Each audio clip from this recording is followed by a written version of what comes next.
মুসাফির হয়ে বাড়ি থেকে বের হলে কত মাইল অতিক্রম করলে সফরের নামাজ পড়া যাবে? খুব দরকারি প্রশ্ন। আমরা সফরের নামাজের সুবিধাটা কখন থেকে পাব? এটার উত্তর হলো, আপনি যে এরিয়াতে বসবাস করেন, আপনার বসবাসের একটা এরিয়া আছে না নাই? সেই এরিয়াটা কিভাবে নিরূপণ করবেন?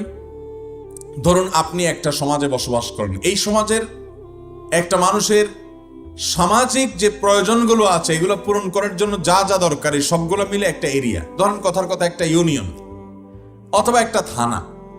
এই থানার মধ্যে আপনার একটা শিক্ষা অফিস এবং স্বাস্থ্য বিভাগের একটা কার্যালয়, স্কুল, মাদ্রাসা, কবরস্থান, মসজিদ, একটা পুলিশ স্টেশন, সবকিছু মিলিয়ে একটা পূর্ণাঙ্গ সমাজ। কি সমাজ না?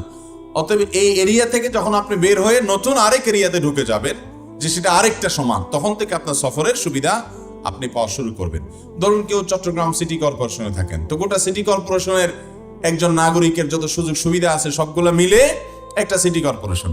অতএব সেই সিটি কর্পোরেশন এরিয়া থেকে বের হয়ে তিনি চলে গেলেন, তার জন্য সফরের সুবিধা শুরু হয়ে যাবে।